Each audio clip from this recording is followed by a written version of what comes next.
আজকে আমার সাবজেক্ট ছিল ভেটকি আর চিংড়ির মেলবন্ধন। তো আজকে আমি বানিয়েছি সফেদ চিংড়ি পুড়ে গন্ধরাজ ভেটকির রোল। আসলে সেদিন ছিল একটি কুকিং কন্টেস্ট, যেটা হচ্ছে আমাদের কলকাতার রাজবাড়িতে। আর সেখানেই কলকাতার সেরা রাঁধুনি সিজন 2তে আমি পার্টিসিপেট করেছি এবং সেখানেই আমাদের টপিক দিয়েছিল ভেটকি চিংড়ির মেলবন্ধন, অর্থাৎ ভেটকি চিংড়ির একটি ফিউশন রেসিপি। তা ভাবলাম, যেহেতু আমি ভেটকি চিংড়ি দিয়ে এই রেসিপিটা বানাচ্ছি, তাহলে আপনাদের সাথে কেন শেয়ার করব না, আপনাদের সাথেও শেয়ার করি। আপনাদের সাথে ভাগ করে নেওয়ার জন্যই আমার আজকের এই ভিডিওটা। এখানে আমি নিয়েছি 500 গ্রাম চিংড়ি মাছ। আমরা চিংড়ি মাছটা বাড়িতে পরিষ্কার করে নিচ্ছি। চিংড়ি মাছের মাথাটা আমি প্রথমে নিয়ে নিলাম, আর এই যে লেজ, খোসা সমেত লেজ, এটাকেও আমি নিয়ে নিচ্ছি। মাথা আর লেজটা আমরা একটা পাত্রের মধ্যে রাখছি, এটাও আমরা ফেলে দেবো না, এটাতে আমরা একটা স্পেশাল সস বানাবো। তাহলে দেখতে থাকুন ভিডিওটা, আশা করছি আপনাদের ভীষণ ভালো লাগবে। আর পিঠের কাছে যে ময়লাটা থাকে, একটা কালো সুতোর মতো থাকে, সেটাকে বাদ দিতে হবে। আর পিঠের যে খোসা বা আঁশটা থাকে, সেটাকেও বাদ দিতে হবে। এবং চিংড়ি মাছটাকে এইভাবেই পরিষ্কার করে নিতে হবে। চিংড়ি মাছগুলো পরিষ্কার করে নেওয়ার পর আপনারা ভিডিও শুরুতেই দেখলেন আমি বাজার থেকে ভেটকি মাছ কাটিয়ে এনেছি। তবে ভেটকি মাছের ফিলেটগুলো আমি বাড়িতেই প্রস্তুত করব। তার জন্য আমি ভেটকি মাছের এই ফিলেটগুলোকে একটা ছুরির সাহায্যে কেটে নিচ্ছি। ভেটকি মাছের ফিশ ফ্রাইয়ের জন্য যেমন আমরা ফিলেট বানাই, সেরকম বানালে কিন্তু হবে না। রোলের জন্য আমাদের বানাতে হবে বাটারফ্লাই কাটের ভেটকি ফিলেট। তো সেই জন্য আমি বাড়িতে এটা প্রস্তুত করে নিলাম। আর তার জন্য একটা বেশ ধারালো ছুরি প্রয়োজন, অথবা চাইলে আপনারা বাজার থেকেও মাছওয়ালা কাকুর কাছ থেকে বানিয়ে নিয়ে আসতে পারেন, অসুবিধা নেই। আচ্ছা, এবার কিছু প্রিপারেশন আমরা করে নেব। প্রথমেই আমি গোলমরিচ আর শামরিচ একসাথে গুঁড়ো করে নিলাম। এই যে রান্নাটা আজকে আমাদের হবে, 3টে রান্না, তাতে কিন্তু গোলমরিচ আর শামরিচ দুটোই আমাদের প্রয়োজন, আর সেটা আমরা গুঁড়ো করে নিয়ে ব্যবহার করছি। আর ব্যবহার করব হলুদ সর্ষে। হলুদ সর্ষে আমি গ্রাইন্ডিং জারের মধ্যে দিয়ে দিলাম 2 চামচ, আর তার মধ্যে সামান্য নুন আর 2টো কাঁচা লঙ্কা দিয়ে শুকনো ঘুরিয়ে নেব বা শুকনো গ্রাইন্ড করে নেব। আমি কোনো রকম কালো সর্ষে ব্যবহার করছি না, কালো সর্ষে দিলে একটা তেতো হওয়ার সম্ভাবনা থাকে, সেই জন্য আমি হলুদ সর্ষে দিয়ে দিচ্ছি। এরপর আমি একটা গ্রাইন্ডিং জারের মধ্যে মোটামুটি 4 থেকে 5টা কাঁচা লঙ্কা, তার সাথে একটা ছোট সাইজের আদার টুকরো, আদা বেশি দিচ্ছি না, একটা বড় সাইজের পেঁয়াজ 4 টুকরো করে নিয়েছি খোসা ছাড়িয়ে, সেটা দিলাম। আর বেশ অনেকটা পরিমাণ রসুন, রসুনের পরিমাণটা কিন্তু একটু বেশি দিতে হবে। আমি মোটামুটি 20 থেকে 22 কোয়া রসুন দিয়েছি। এবার আমি খুব সামান্য জাস্ট 1 চামচ জল দিয়ে এটা বেটে নিলাম। প্রয়োজনে আপনারা জল ছাড়াও বেটে নিতে পারেন, কারণ পেঁয়াজের মধ্যে যথেষ্ট জল রয়েছে। এবার আমি ভেটকি মাছের যে ফিলেটটা আগে রেডি করে রেখেছিলাম, সেটা নিয়ে নিলাম। এখন কিন্তু এর মধ্যে কোনো রকম জল নেই, সম্পূর্ণ জলটাকে ঝরিয়ে নিতে হবে। এবার আমি একটা গন্ধরাজ লেবুর খোসাটা, মানে সবুজ যে পাতলা খোসা বা গন্ধরাজ জেস্ট, সেটাকেই আমি গ্রেটারের সাহায্যে গ্রেট করে দিয়ে দিলাম। খেয়াল রাখবেন সাদা অংশটা যেন গ্রেট না হয়ে যায়, তাহলে আবার তেতো হয়ে যাওয়ার সম্ভাবনা থাকে। আর ওই একই গন্ধরাজ লেবুর 1/4 ভাগ গন্ধরাজ লেবুর রস দিয়ে দিলাম। তার সাথে অবশ্যই দিলাম সামান্য নুন বা স্বাদ মতো নুন, আর দিলাম গোলমরিচ মরিচের গুঁড়ো। এবার দিয়ে দেবো এর মধ্যে যে পেঁয়াজ আদা রসুন কাঁচা লঙ্কার পেস্ট বানিয়েছি, সেটা সমস্তটা ভালো মতো হাত দিয়ে মাখিয়ে নেব। তাহলে কিন্তু আমাদের ভেটকি মাছের ফার্স্ট ম্যারিনেশন হয়ে যাবে। ফার্স্ট ম্যারিনেশনটা করে রেখে আমরা এবার বাকি প্রিপারেশন করে নেব। একটা গ্রাইন্ডিং জারের মধ্যে 3 চামচ সাদা তিল, 2 চামচ কাজু বাদাম, আর তারই সাথে নিয়ে নিচ্ছি শুকনো নারকেল কোড়া বা ডেজিকেটেড কোকোনাট, এটা আমি 3 চামচ দিলাম। আপনারা চাইলে ফ্রেশ নারকেল কোড়াও দিতে পারেন। আর তার সাথে গোলমরিচ সামরিচের গুঁড়ো দিলাম, এটা ঝাল বুঝে দেবেন। আর দিলাম সর্ষের গুঁড়ো যেটা বানিয়েছি, সেই হলুদ সর্ষের গুঁড়োটা দিয়ে দিলাম 1 চামচ। সমস্তটা প্রথমে ড্রাই গ্রাইন্ড করে নিলাম। প্রথমে শুকনো ঘুরিয়ে নিলে এটা পেস্ট করতে বা মিহি মতো পেস্ট হতে সুবিধা হবে, তার জন্যই আমি শুকনো ঘুরিয়ে নিলাম। এরপর এর মধ্যে দিয়ে দিলাম 1 চামচ ফ্রেশ ক্রিম, আর লাগছে আমাদের জল ঝরানো টক দই। আমি মোটামুটি ঘন্টা 4-5 আগে একটা বড় ছাঁকনির মধ্যে 500 গ্রাম টক দই জল ঝরতে দিয়েছিলাম, জলটা সম্পূর্ণ ঝরে গেছে। আমি এবার এই হাঙ্কাট বা জল ঝরানো টক দই দিলাম 1 চামচ। এটা কিন্তু খুব বেশি দেবেন না, খুব সামান্য দিতে হবে। এবার এটা আমি আরও একবার ঘুরিয়ে নিলাম। কোনো রকম জল কিন্তু আমি ব্যবহার করিনি, জল ছাড়াই আমি কিন্তু এটা পেস্ট করে নিলাম, কারণ এই পেস্টটা একদম জলভাব হয়ে গেলে কিন্তু হবে না, একদম শক্ত শক্ত বা শুকনো শুকনো রাখতে হবে। এর মধ্যে আমি যে ময়েশ্চার রয়েছে, যে জলীয় ভাবটা রয়ে গেছে ফ্রেশ ক্রিম আর জল ঝরানো টক দই দেওয়ার কারণে, সেটাও যাতে মরে যায়, সেজন্য আমি দিয়ে দিলাম অল্প একটু খোয়া ক্ষীর। খোয়া ক্ষীরটাকে আমি গ্রেটারের সাহায্যে গ্রেট করে দিলাম, এতে কিন্তু স্বাদটাও ভালো হবে। আপনারা অবশ্য গুঁড়ো দুধ 1 চামচ দিতেই পারেন, তবে আমার মনে হয় খোয়া ক্ষীর দিলে একদম অথেন্টিক টেস্টটা আসবে।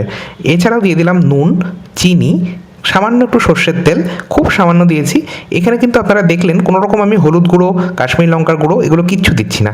এটা কিন্তু সফেদ চিংড়ির পুর হচ্ছে, অর্থাৎ সাদা মশলা দিয়ে তৈরি চিংড়ির পুর হচ্ছে। তো এটা আমি ভালো মতো মিশিয়ে নিচ্ছি।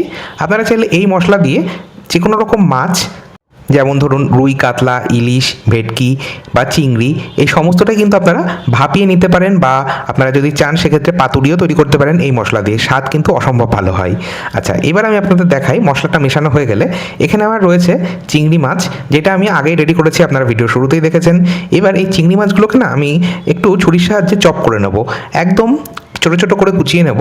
পেস্ট করব না, কারণ পেস্ট করলে আমার মনে হয় এই চিংড়ি মাছের মধ্যে যে জলটা রয়েছে সেটা কিন্তু আরও বেশি পরিমাণ ছাড়বে, আর তা থেকে আমাদের এই যে পুর বা স্টাফিংটা তৈরি করব সেটার মধ্যে কিন্তু একটা পাতলা ভাব চলে আসবে বা জলীয় ভাব চলে আসবে। সেই জন্য আমরা কুচিয়ে নিলাম চিংড়ি মাছটা।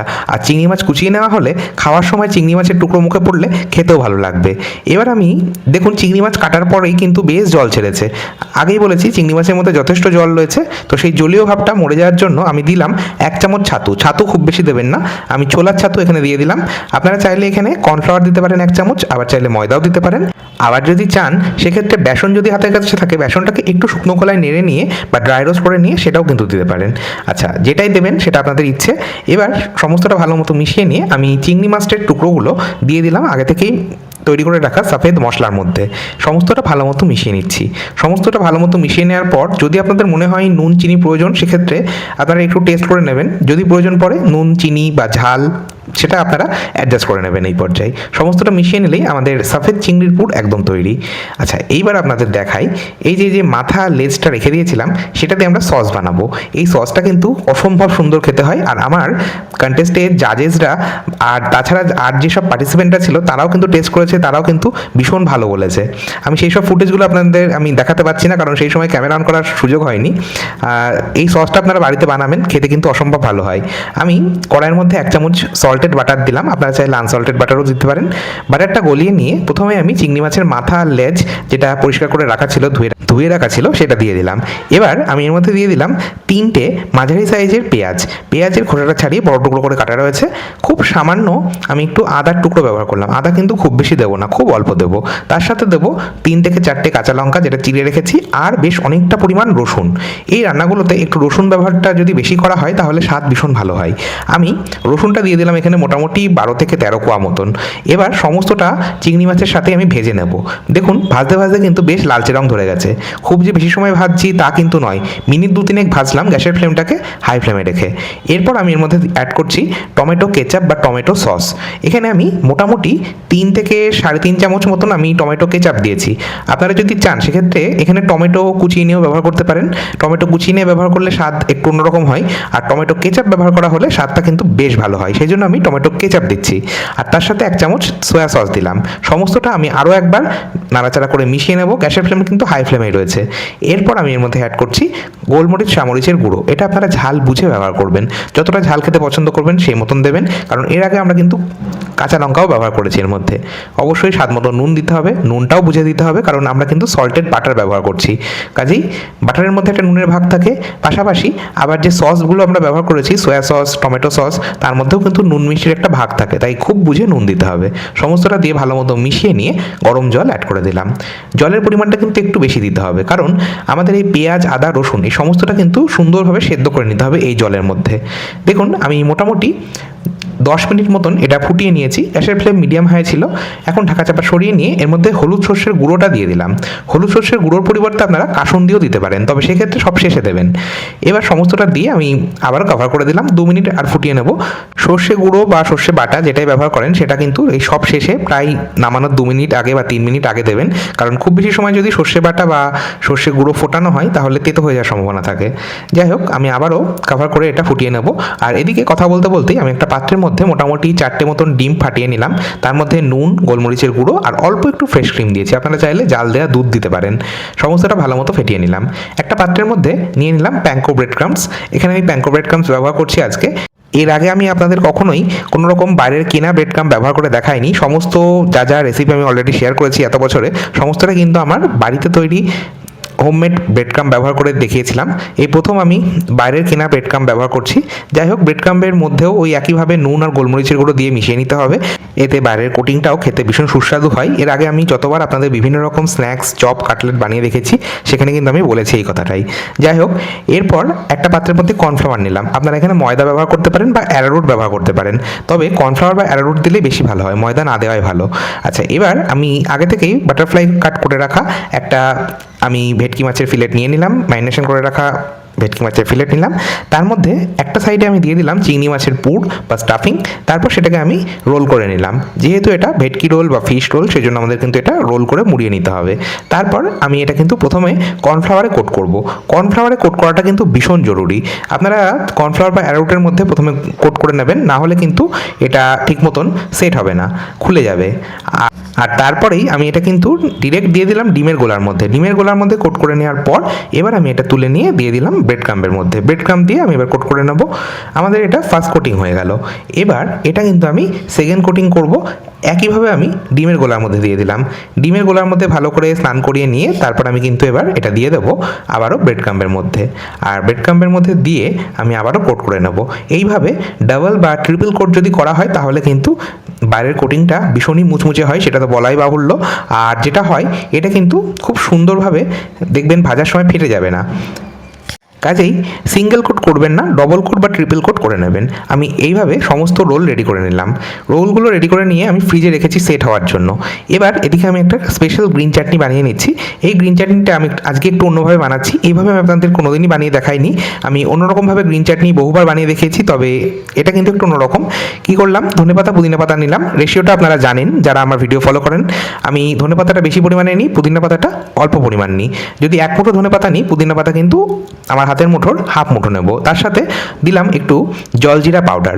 জলজিরা পাউডার দেওয়ার কারণে আমি কিন্তু আর আলাদা করে নুন খুব একটা দিলাম না। বিট নুন বা রেগুলার সল্ট খুব একটা দেওয়ার প্রয়োজন নেই, কারণ জলজিরার মধ্যে যথেষ্ট পরিমাণ নোনতা ভাব থাকে। এছাড়াও দিয়ে দিলাম সামান্য চিনি, আর জল ঝরানো টক দইয়ের যে জলটা রয়েছে সেই জলটা দিলাম, আলাদা করে অন্য জল দিইনি। আচ্ছা, এর সাথে 2-3 কোয়া মতো রসুন আর কাঁচা লঙ্কা দিয়েছি একটা, দিয়ে ভালো মতো মিহি করে বেটে নিলাম। আমাদের গ্রিন চাটনি রেডি। এদিকে আমি বেশ কয়েক রকম বেল পেপার, অর্থাৎ কয়েক রকম রঙিন ক্যাপসিকাম কেটে নিলাম, ছোটো ছোটো করে গুছিয়ে নিলাম। এছাড়াও একটু সুইটকর্ন রয়েছে, একটু ফ্রোজেন মটরশুঁটি রয়েছে। এছাড়াও পরবর্তীতে আমি শসা পেঁয়াজ কুচিয়ে নিয়েছি, সেটা কিন্তু আমি সব শেষে ব্যবহার করব। যাই হোক, এবার আমি একটা সসপ্যানের মধ্যে দিয়ে দিলাম 1 চামচ বাটার। বাটারটা মেল্ট হয়ে গেলে আমি এর মধ্যে দিয়ে দিলাম কয়েক কোয়া কুচিয়ে রাখা রসুন। রসুনটা একটু ভাজা হলে, বাটারের সাথে রসুনটা যখন ভাজা হবে, একটা সুন্দর গন্ধ বেরোবে, তখন আমি চিংড়ি মাছটা দিয়ে দিলাম। চিংড়ি মাছটা দিয়ে নাড়াচাড়া করে জাস্ট 1 মিনিট টস করে নিয়েই আমি ওর মধ্যে দিয়ে দিলাম আগে থেকেই কুচিয়ে রাখা 3 রকম ক্যাপসিকাম। তার সাথে দিয়ে দিলাম ফ্রোজেন মটরশুঁটি, আর দিয়ে দিলাম তার সাথে সুইটকর্ন আর গোলমরিচের গুঁড়ো। সমস্তটা নাড়াচাড়া করে জাস্ট 1 থেকে 1.5 মিনিট একটু নেড়ে নিলাম। এরপর আমি এটা নামিয়ে রাখলাম। আমাদের কিন্তু স্যালাডের জন্য, মানে চিংড়ি স্যালাডের জন্য মোটামুটি আমাদের প্রিপারেশন ডান। সব শেষে আমি একটা হানি মাস্টার্ড সস তৈরি করব, আর সেটা আমি বেস লেয়ার বানাবো। তার উপর দিয়ে এই টস করে রাখা চিংড়ি আর সবজিটা দিয়ে দেবো, একটু শসা পেঁয়াজ দেবো, ব্যাস তাহলেই আমাদের হয়ে যাবে। আর একটুখানি ধনেপাতা কুচি আর লেবুর রস দিয়ে দেবো, তাহলেই আমাদের চিংড়ি স্যালাড রেডি। এদিকে আমি সসটা রেডি করছি। সসটা আমি রেডি করে দেখালাম। আমি যে মিশ্রণটা কড়াইয়ের মধ্যে দিয়ে ফোটাচ্ছিলাম সেটা সম্পূর্ণ ঠান্ডা করে নেওয়ার পর আমি চিংড়ি মাছের মাথা আর লেজটাকে গ্রাইন্ডিং জারে দিয়ে পেস্ট করে নিলাম। তারপর সেই পেস্টটাকে একটা চাটনির মধ্যে দিয়ে ছেঁকে নিলাম। তাহলে আমাদের একটা স্মুথ পেস্ট রেডি হয়ে গেল, বা সসের যে টেক্সচারটা সেটা চলে আসলো। এরপর যেহেতু এটা পাতলা, সেই জন্য আমি এর মধ্যে দিয়ে দিলাম ফ্রেশ ক্রিম। ফ্রেশ ক্রিম দিয়ে এটা ফুটিয়ে নেব, ফুটিয়ে নিতে হবে। আর সসের যে একটা টেক্সচার, সেই ঘন ভাবটা চলে আসলে এটা নামিয়ে নিতে হবে। আর আমি কিন্তু এখানে কোনো রকম কর্নফ্লাওয়ার দিচ্ছি না।